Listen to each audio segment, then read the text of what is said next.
하나님 앞에서 진실한 마음이라는 제목으로 계속해서 베드로후서를 살펴보겠습니다. 여러분, 참된 그리스도인이 되면 구원을 받을 뿐만이 아니라 그리스도인의 마음에 새로운 목표와 목적이 생기게 됩니다. 성경은 그것을 전체적으로 뭐라고 표현하냐면 경건이라고 말을 합니다. 옛사람의 습성에서 벗어나서 새 사람으로서의 삶을 살아가려고 노력하게 되는 것이죠. 이전에는 육체의 정욕을 대변하는 모든 것들에 관심을 갖고 살았다면 이제는 성령을 쫓아서 하나님의 은혜와 생명에 관한 모든 것들에 큰 관심을 가지며 살아가게 되는 것이죠. 그래서 우리가 잘 아는 말씀 중에 고린도전서 10장 31절에 보면 너희가 무엇을 먹든지 마시든지 하든지 다 하나님의 영광을 위하여 하라라고 말씀을 한 것이죠. 이게 굉장히 단순한 말씀인 것 같지만 신학적으로는 성경 전체가 다 집약되어 있는 말씀이라고 학자들은 이야기를 하는 것이죠. 이 말은 이제 삶의 목적과 목표가 그 사람에게 달라졌다라고 하는 사실을 선언하고 있는 말씀인 것이죠. 그래서 이제는 결과보다는 신자가 된 이후에는 과정을 살아낼 것이다 라고 하는 다짐입니다. 결과와 열매보다는 그 결과와 열매가 이전 옛사람에서는 내가 쟁취하고 내가 성취하는 것이었다면 그리스도인이 된 이후의 결과와 열매는 내가 만들어낼 수 있는 것이 아니라는 것을 깨달았기 때문에 결과와 열매는 하나님의 손에 있고 나는 그저 믿음 안에서 과정을 살아낼 뿐이다 라고 하는 고백이 먹든지 마시든지 하든지 다 하나님의 영광을 위하여 하라는 말씀입니다. 여러분, 그렇다면 경건은 무엇을 의미하는 말일까요? 흔히 경건을 수행 정도로 생각하는 분들이 있습니다. 여러분, 신앙의 단계가 있는데 얕은 신앙의 단계가 기복주의 신앙이라고 보통은 얘기합니다. 그런데 정말 안타깝게도 많은 한국의 그리스도인들이 기복주의 신앙에서 많이 벗어나지를 못하고 있는 것을 우리가 다 인정합니다. 기복이라고 하는 것은 하나님을 믿는 그 믿음의 자세와 목표가 오직 내 삶이 형통하게 되게 해달라고 또 내 삶의 소원이 온전히 성취되게 해달라고 하는 나의 욕망에서 비롯된 그 신앙의 태도가 변함없는 것을 기복주의라고 말하는 것이죠.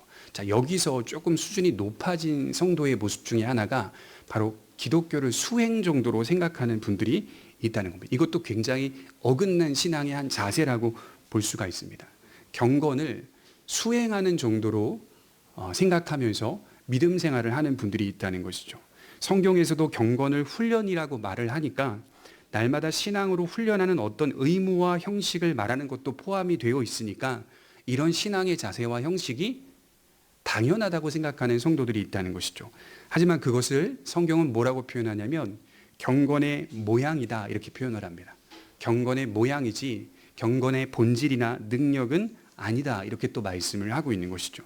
신앙의 훈련들은 본질을 만나게 하는 방편입니다. 여러분들이 지금 예배를 드리는 것들 그리고 돌아가서 기도 생활을 하고 말씀을 가까이 하는 것들은 신앙의 훈련이고 경건의 한 요소입니다. 이렇게 하는 이유가 뭐냐면 본질을 만나기 위해서 그렇습니다.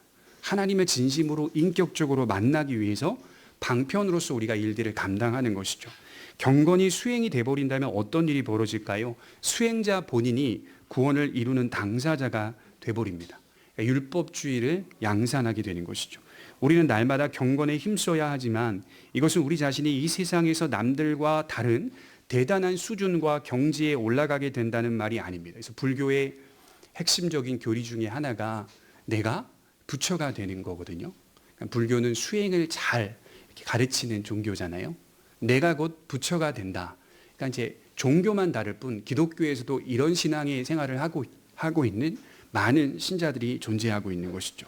그럼 우리가 기억해야 될 것은 바울이 사도행전에서 말을 했듯이 여전히 우리는 성정을 가진 인생을 살아가고 있습니다. 사도행전에 보면 바울이 이렇게 얘기하고 있죠. 여러분들 부형들이요, 나를 너무 높이지 말아달라. 나도 너희들과 같이 성정을 가진 존재입니다 라고 말을 하는 것이죠. 이 성정이라는 단어가 무슨 뜻이냐면 인간의 타고난 성질과 본성에서 해방될 수 없는 불완전하고 연약한 자다라고 하는 뜻을 담아내고 있는 단어입니다. 바울 자신이 뭐라고 표현합니까? 나는 완전한 자가 아니다. 여전히 나는 인간의 타고난 성질을 가진 타락한 죄인일 뿐이다 라고 하는 것을 분명하게 고백하고 있습니다. 우리가 경건에 힘쓰는 궁극적인 이유가 뭘까요? 이런 형편과 현실을 알기 때문에 하나님을 의지하지 않으면 안 된다라고 하는 사실 때문에 하나님을 바라보는 겁니다. 하나님을 날마다 의지한다는 것은 예수 그리스도의 복음을 날마다 신뢰하고 확고하게 믿는다는 뜻이겠죠. 그래서 경건은 1차적으로는 우리의 신앙 고백을 붙잡는 것이고 이것을 토대로 이루어지는 우리의 사고방식과 생활 방식이다. 이렇게 정의할 수가 있습니다. 날마다 경건에 힘쓰는 성도에게서 나타나는 아름다운 열매가 뭐냐면 특별히 네 가지로 구분할 수가 있는데 첫째로는 확실한 신앙의 고백이 있습니다. 경건에 힘쓰는 자가 맞냐라고 하는 것을 판단할 때 그 기준이 뭐냐면 신앙의 고백이 확실하냐. 경건한 그리스도인이 신앙에 대하여 바르게 고백하지 못하면 그가 하는 모든 열심과 그가 하는 모든 경건의 훈련들은 사실은 헛될 수 있다라고 하는 사실을 기억해 볼 필요가 있습니다.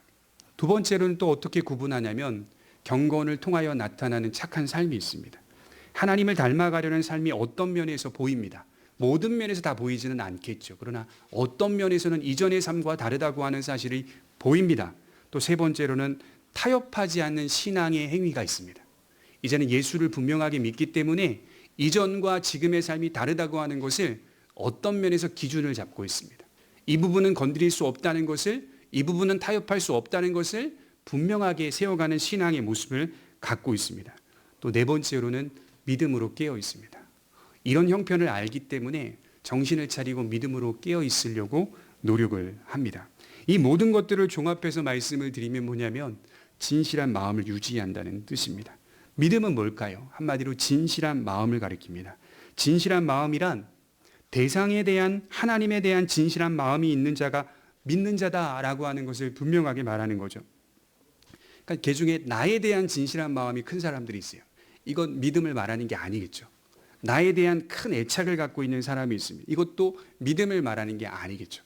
하나님에 대한 진실한 마음으로 서 있는 사람만이 진실한 믿음을 가진 사람이라는 뜻입니다. 그래서 우리는 평생을 살면서 진실한 마음에 대하여 날마다 자신을 점검해 가는 것이죠. 그러니까 오늘도 내가 하나님 앞에서 진실한 마음으로 서는가? 내일도 내가 하나님 앞에서 진실한 마음으로 하나님을 섬기며 살아가는가? 진실한 마음이 곧 우리가 가진 믿음을 증명하고 있기 때문인 것이죠. 오늘 본문에서 베드로는 지금 뭐라고 말합니까? 1절을 다시 보면 이렇게 말하고 있어요. 사랑하는 자들아, 내가 이제 이 둘째 편지를 너희에게 쓰노니 이 두 편지로 너희의 진실한 마음을 일깨워 생각나게 하여. 둘째 편지를 쓴다. 이제 첫 번째 편지가 뭐겠어요? 베드로 전서를 말하겠죠. 둘째 편지가 무엇이겠습니까?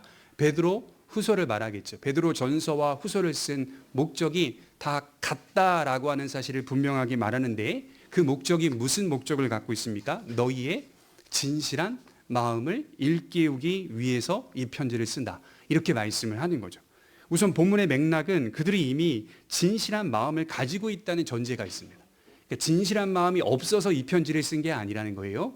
그들은 이미 진실한 마음을 가지고 있다라고 하는 전제 속에서 이 말씀을 하고 있어요.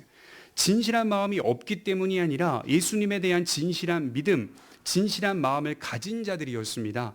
그런데 진실한 마음이 있다고 해서 끝나는 게 아니더라라고 하는 것입니다. 마치 내일 숙제를 미리 다 해놓고 나가서 마음껏 뛰어노는 것이 아니더라. 이게 신앙이 아니더라라고 하는 거예요. 진실한 마음은 뭘까요? 마음을 기르는 것을 뜻하는 거예요. 헬라어 원문에 보면 진실한 마음이라는 단어가 오염되지 않은 순수한 마음이라는 뜻이에요. 불순물이 없는 상태를 뜻한다고 합니다. 주님을 향한 우리의 마음이 나뉘거나 또는 섞이거나 혼합되거나 할 수 없다는 뜻입니다. 주님은 이에 대하여 사람이 두 주인을 섬길 수 없다라고 못을 박았어요. 우리의 마음이 진실하다면 우리 마음은 주님을 향하여 항상 진실한 마음으로 서 있어야 한다는 것이죠. 항상 진실하다는 말은 어떤 의미냐면 마음을 항상 길러가는 성도가 돼야 한다. 이 얘기를 하는 거죠. 내가 매일매일 마음을 길러가고 있는가 점검해 보라고 하는 것이죠. 마음을 기르는 일을 끊임없이 계속해 나간다는 것이 내가 진실한 마음을 가지고 있다는 뜻이에요. 우리가 하나님 앞에 마음이 진실되지 못할 때 어떤 마음이 생겨야 되죠? 불편해야 맞습니다. 하나님 앞에 마음이 진실하지 못할 때 불편해야 맞습니다. 근데 성도는 불편한 것으로 끝나지 않습니다. 회개해야 맞습니다. 회개해야 맞습니다. 여러분 오늘날 강단에 보시면요. 회개하라는 말씀이 거의 사라진 시대를 저희가 살고 있거든요. 제가 분명하게 말씀드리지만 회개하십시오. 먼저 기도하실 때 회개하십시오. 먼저 자신이 죄인이라는 사실을 인정하고 기도하세요. 그렇게 출발하는 게 맞습니다. 고개를 뻣뻣이 들고 하나님을 향하여 기도할 수 없습니다. 기도한다는 것 자체가 그리스도의 중보를 통하여 이루어지는 일이기 때문에 우리 죄인은 하나님 앞에 그렇게 당돌하게 기도할 수가 없는 겁니다. 먼저 우리가 회개해야 하고 우리 마음을 살피며 기도하는 것이 맞습니다. 시편 51편 10절에 보면 하나님이여 내 속에 정한 마음을 창조하시고 내 안에 정직한 영을 새롭게 하소서. 여러분, 다윗이 진실한 마음이 없었습니까? 아닙니다. 진실한 자였어요. 그는 이미 하나님에 대한 진실한 마음이 있었습니다. 그런데 그가 깨달은 것은 살면서 이 마음이 온전히 유지되지 못한다는 것을 깨달았다는 거예요. 방금 읽어드린 시편 역시 다윗이 진실한 마음을 지켜내지 못하고 큰 범죄를 저질렀을 때 한 고백입니다. 밧세바를 범했을 때 한 고백이 하나님이여 내 속에 정한 마음을 창조하시고 내 안에 정직한 영을 새롭게 하소서. 이렇게 하나님 앞에 다가가고 있어요. 진실한 마음이 있으나 종종 진실한 마음에서 벗어날 때가 있더라는 겁니다. 가끔 눈이 흐릿하게 보일 때가 있어요, 제가. 그럴 때 안경에 먼지가 많이 묻어있기 때문인 것이죠. 먼지로 흐려진 안경을 닦으면 아주 시원하게 보입니다. 더러운 안경을 닦는 것과 같은 이러한 행동들이 우리의 영혼 가운데서 동일하게 일어나야 하는 것이죠. 왜 그래야 할까요? 우리의 마음이 항상 진실되게 서지 못하기 때문입니다. 마음을 길러야 한다는 것은 그만한 이유가 있기 때문이에요. 진실하다가도 우리 마음이 온갖 잡념 속에 사로잡힙니다. 그리고 이 잡념은 걱정과 근심이 되고 걱정과 근심은 하나님에 대한 불신을 낳습니다. 하나님에 대한 불신은 우리가 믿는 믿음의 내용들인 복음과 복음이 가리키는 그 약속들을 터부시하게 됩니다. 그러니까 예전에는 복음이 너무 중요하고 무겁게 느껴지고 진지하게 느껴졌는데 어느 날 내 마음의 상태에 그리스도의 복음을 보니 터부시하게 되는 것이죠.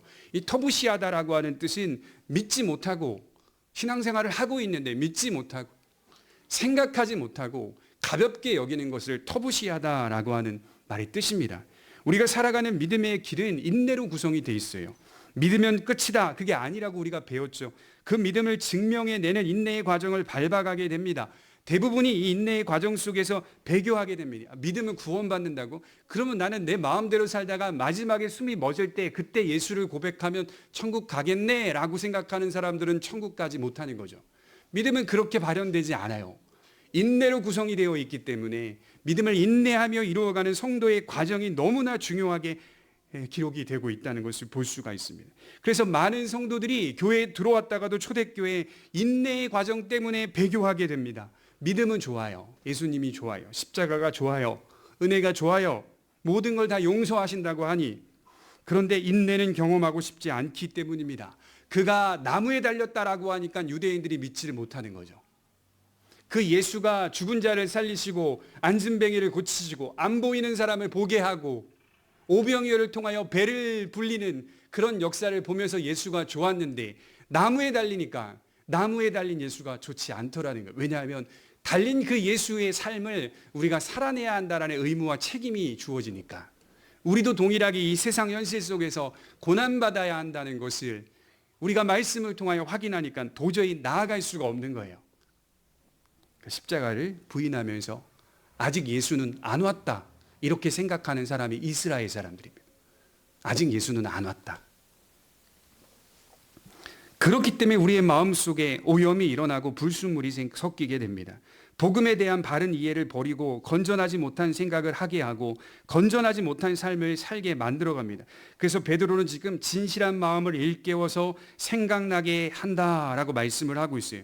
그런데 여기서 우리가 주목해야 할 것은 진실한 마음은 참된 복음에서 비롯된다는 겁니다. 이게 제일 중요한 거예요, 사실은. 오늘날 세상 역시 마음에 관한 관심이 점점 커지고 있어요. 마음을 수행한다고 하는 주제들이 많습니다.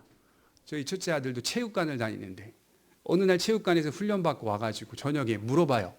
아빠, 거기서 이렇게 하라는데? 좌장을 하고 이렇게 눈 감고 이렇게 하라는데? 아빠 이거 잘못된 거 아니야? 물어봐요. 잘못된 거지. 뭐야 그게? 명상하라고 하던데? 잘못된 거야. 그럼 아빠 나 어떻게 해야 돼? 그럼 너는 두 손을 모으고 그 시간에 기도를 하렴. 그리고 내가 계속 그렇게 말씀하시면 선생님께 이야기를 할게. 명상, 그게 하나의 종교적인 것이 아니라 내 마음을 묵상하고 수행할 수 있는 것. 요가, 종교적인 것이 아니라 내 마음에 집중하고 초점을 맞추며 살아가면 건강해지는 것. 여러분 다 이거 하나님이 굉장히 싫어하시는 겁니다. 자기 마음을 집중하고 자기 마음을 수행한다고요? 내면에 초점을 맞춘다고요? 우리가 죄인인데 어떻게 우리 내면의 마음에 초점을 맞출 수가 있어요? 말이 안 되죠.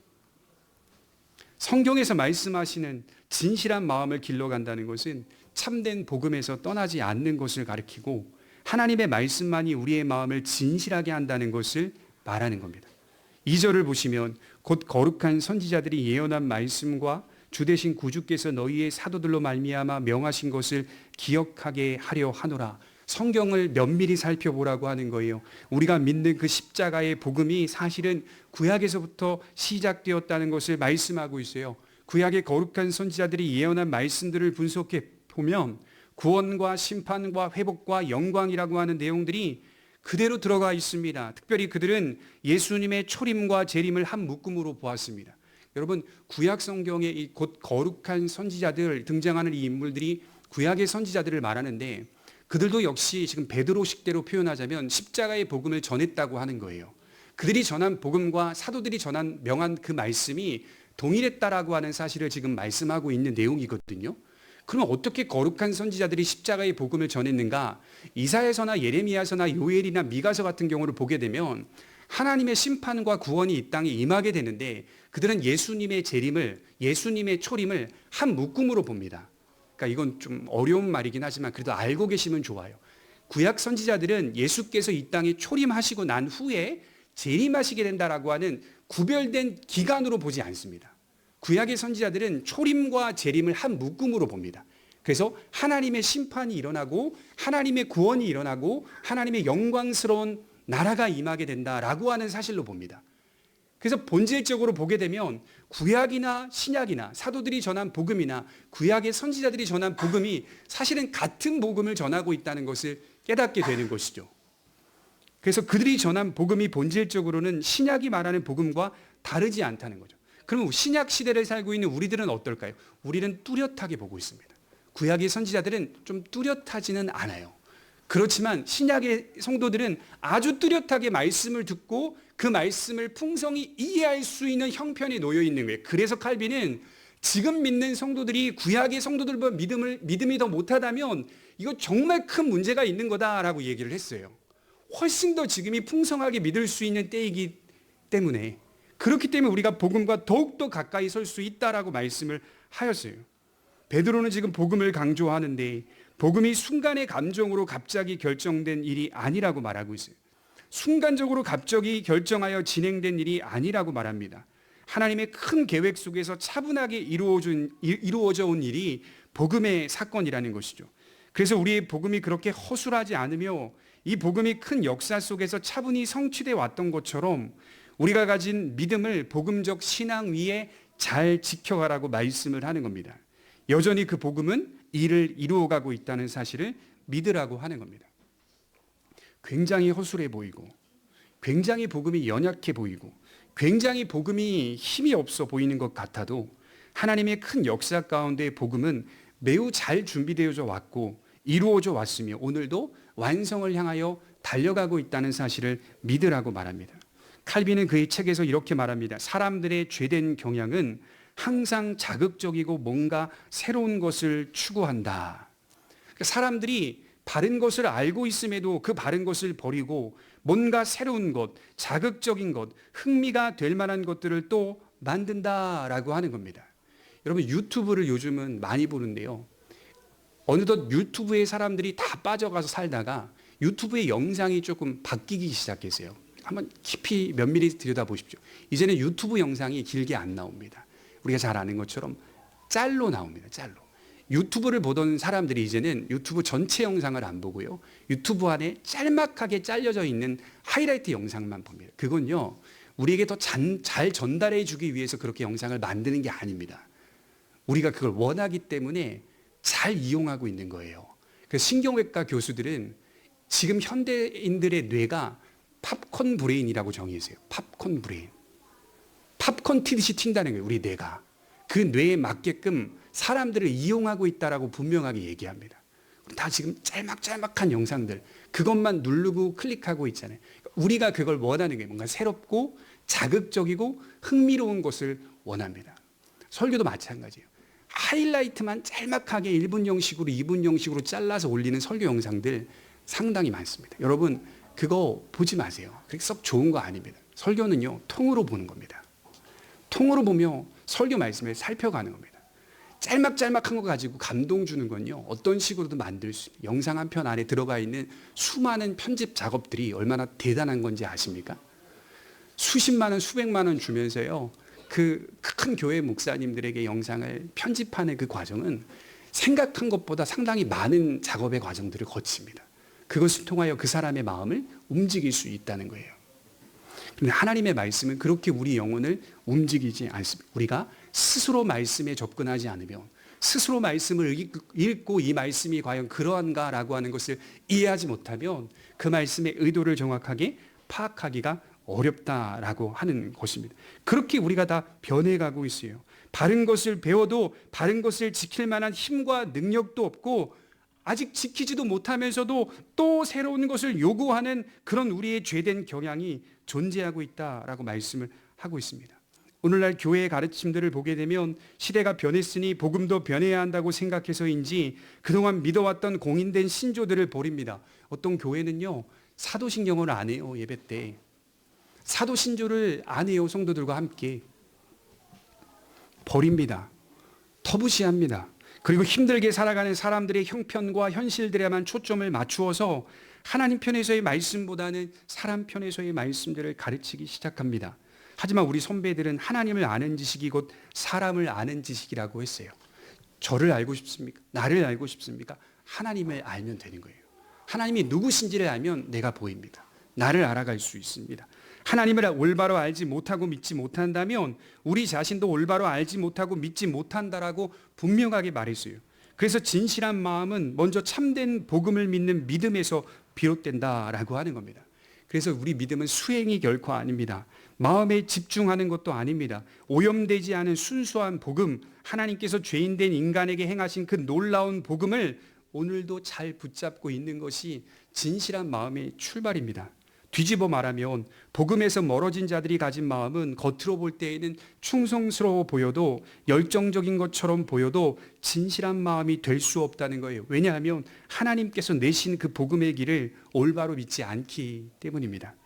바울도 에베소 2장 20절에 너희는 사도들과 선지자들의 터 위에 세우심을 입은 자라 그리스도 예수께서 친히 모퉁이 돌이 되셨느니라. 우리의 복음이 구약의 선지자들의 말씀과 사도의 가르침에 기초하고 있다라고 하는 사실을 바울도 말하고 있어요.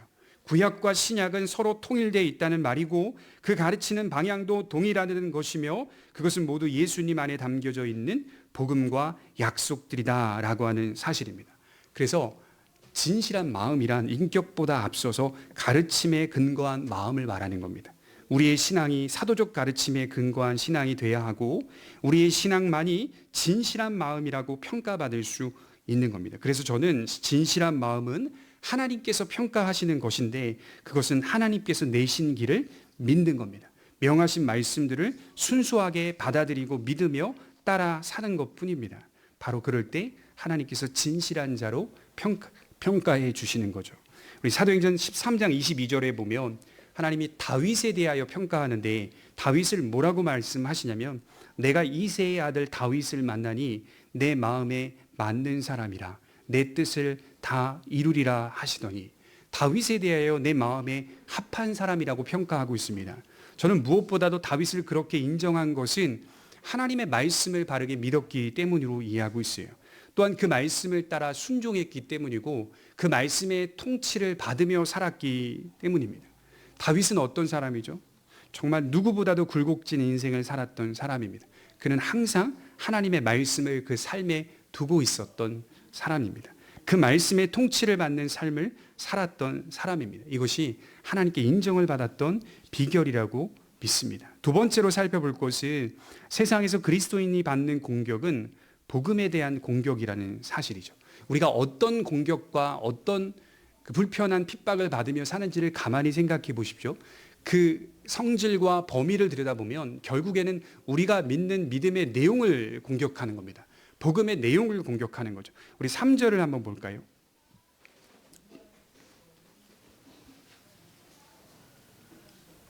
먼저 이것을 알지니 말세에 조롱하는 자들이 와서 자기의 정욕을 따라 행하며 조롱하여 이르되 주께서 강림하신다는 약속이 어디 있느냐.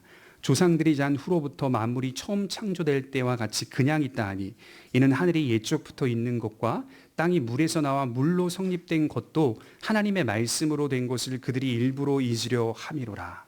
우리가 믿는 가장 귀중한 것을 공격하는데 단순히 우리를 도덕적으로 타락하게 만드는 게 아니라 역사 가운데 믿어왔던 그리고 지켜왔던 그 복음과 약속들, 그 소망들을 공격해 가는 것이죠. 믿는 바 그 일들은 일어나지 않는다. 자신들도 하나님을 믿고 있지만 그런 식으로 믿지 않는다라고 말합니다. 성경의 방식대로 믿지 않는다라고 말합니다. 바르게 믿는 사람들을 오히려 조롱하고 있습니다. 이러한 일들이 어느 때에 많이 일어나죠? 말세에 많이 일어난다 이렇게 얘기하고 있어요. 여기 본문에 보면 말세에 이런 일들이 먼저 일어난다. 이게 순서적인 개념인데요. 말세에 이러한 공격들이 극심하게 제일 먼저 일어나고 있다라고 하는 사실을 말씀합니다. 여러분, 복음이 공격을 받게 되면 어떤 일이 벌어질까요? 교회의 정체성이 사라집니다. 복음이 공격을 받아서 성도들이 다 그 공격 앞에 넘어가게 되잖아요. 교회가 사라집니다.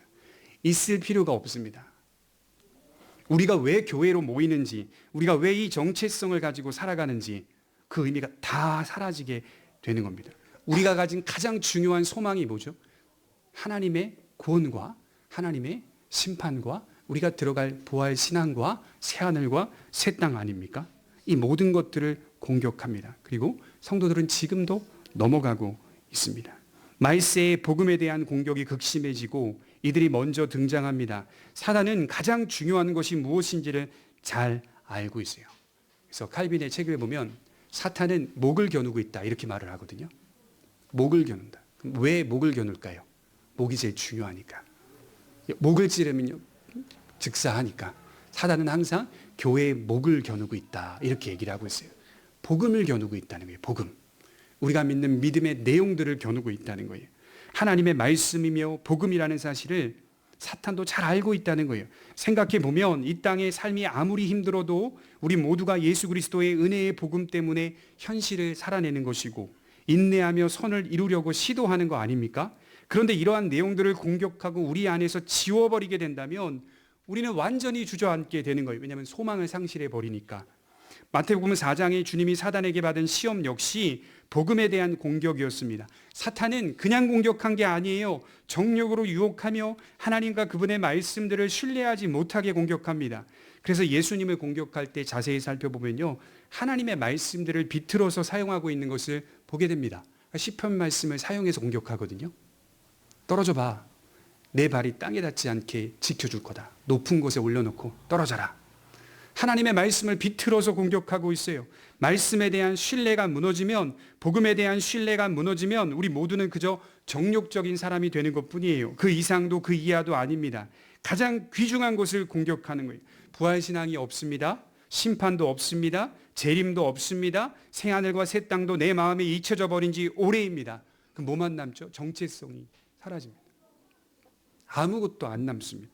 함께 신앙생활을 하고 있는 성도들 가운데서 뭐하러 그렇게까지 믿고 따르냐? 이렇게 말하는 사람들도 있습니다. 종교생활만 하면 되지 뭐하러 그렇게 믿고 섬기냐? 여러분, 이거요, 자꾸 듣다 보면 신앙이 약해질 때 어떻게 되죠? 하나님에 대한 신뢰가 떨어집니다. 옆에서 계속 들어보십시오. 신앙이 약해질 때 하나님에 대한, 그래서 욥이 대단한 거예요.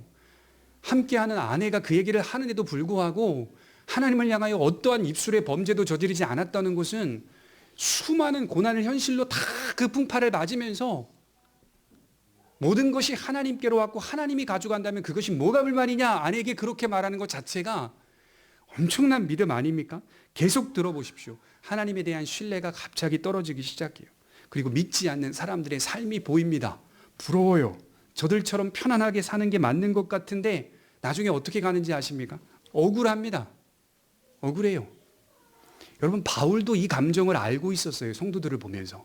그렇기 때문에 고린도전서 15장에 보면 우리에게 다시 살아나는 역사가 없다면, 부활신앙이 없다면, 구원이 없다면, 심판이 없다면 우리가 전파하는 것도 헛된 것이고 우리가 가장 불쌍한 자다 이렇게 말을 해요. 바울이. 세상에서 가장 불쌍한 자다. 가장 불행하고 불쌍한 사람들이 아니더냐?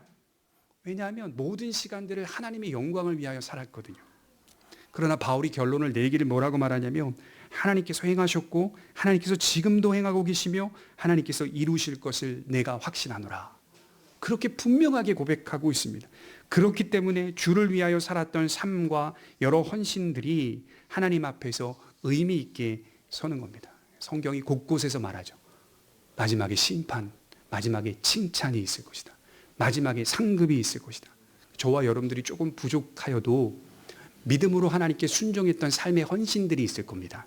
예컨대 타협하지 않고 믿음으로 순종했던 삶을 통하여 여러 손해를 본 일들이 있거나 또 하나님 앞에 봉사하느라고 모든 시간들을 투자한 일들이 있다거나 이런 것들은요 사라지지 않습니다. 성경대로 연구해 보면 헛되지가 않아요.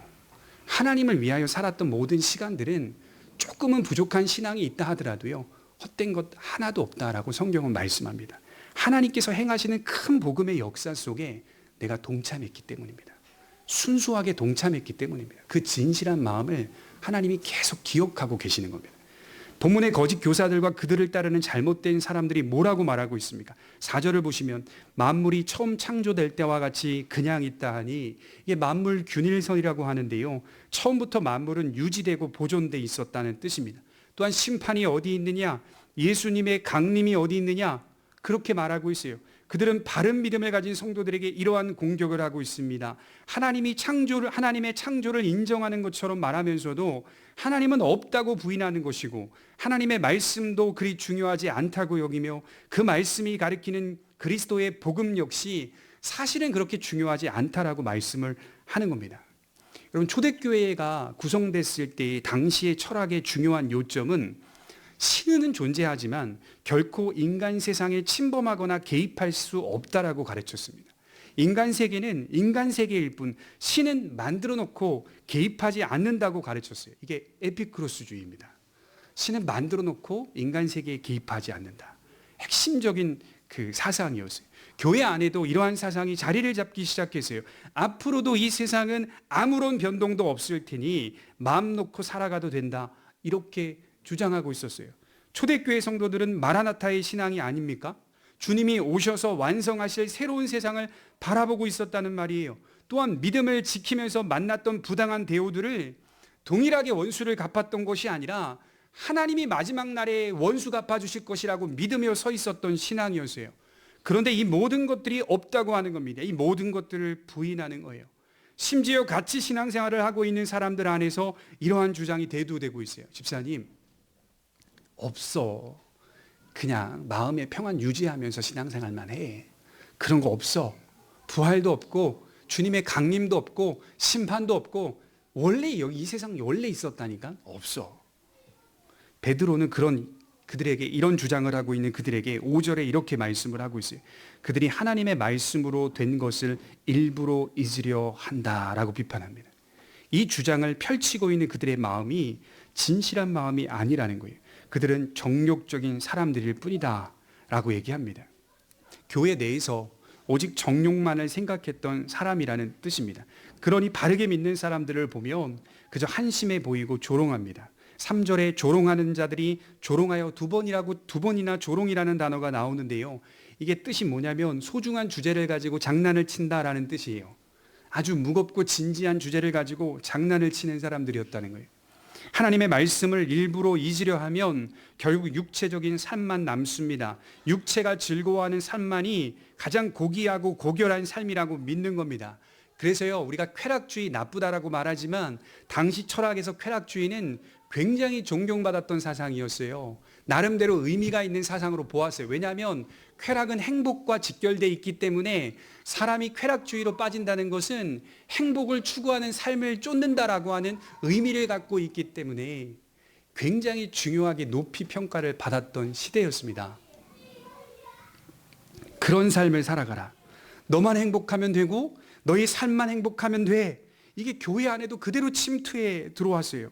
성경은 그것을 정욕이라고 비판합니다. 역사 가운데 그리스도인들이 항상 받아왔던 공격은 무엇입니까? 어디 있느냐라는 공격이에요. 야, 어디 있는데? 하나님이 어디 있는데? 구원이 어디 있는데?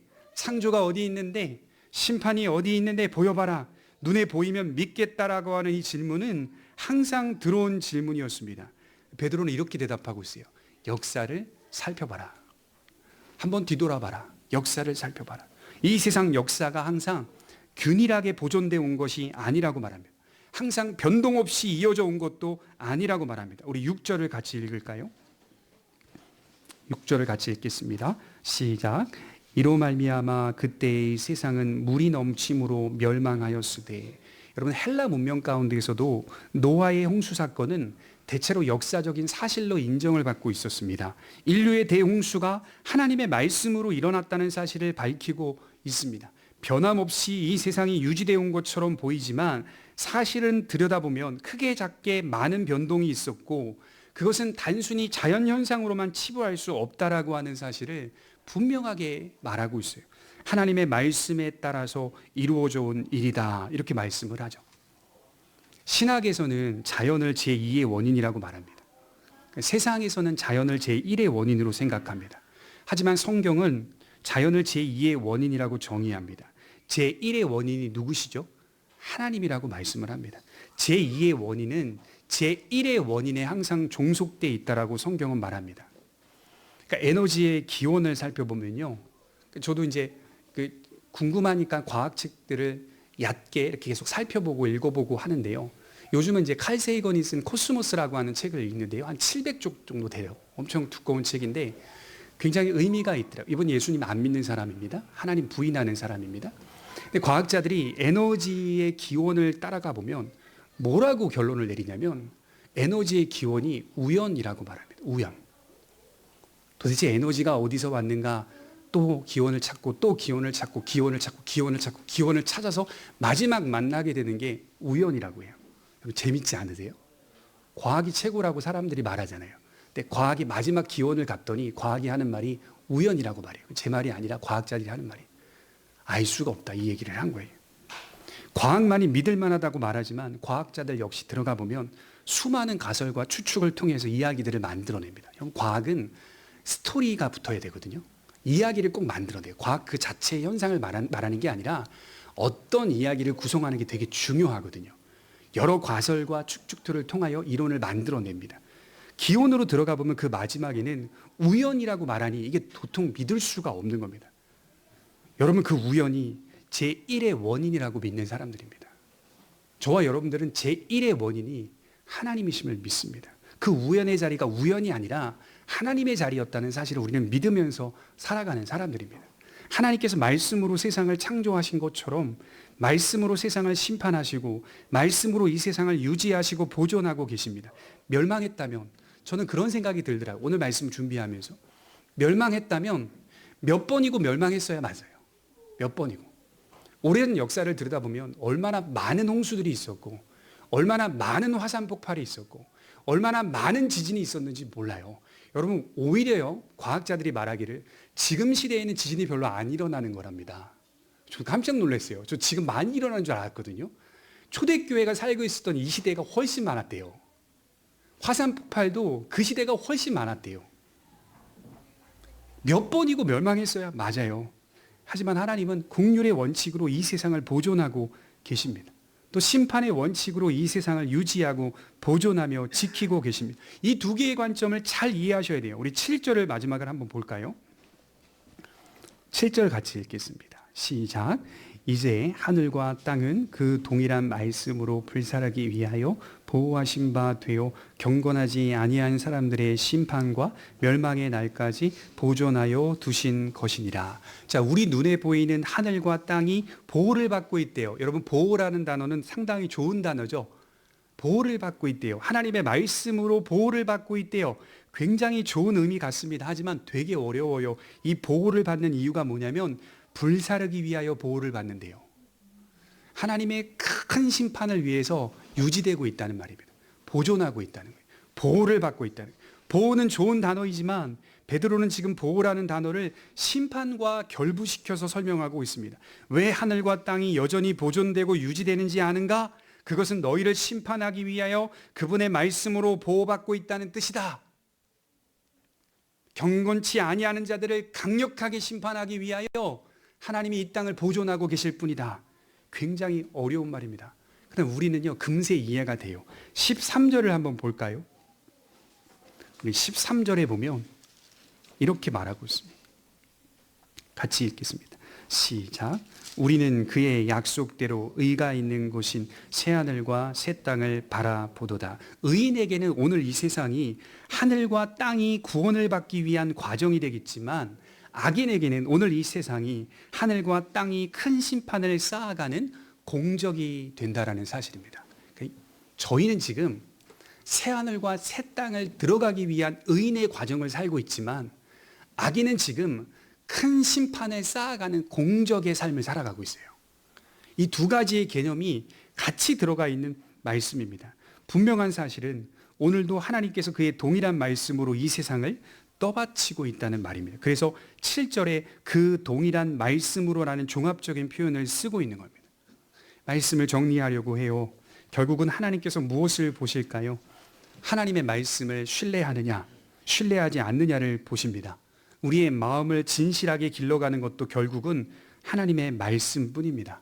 우리 스스로의 능력으로 진실한 마음을 가질 수 있는 게 아닙니다.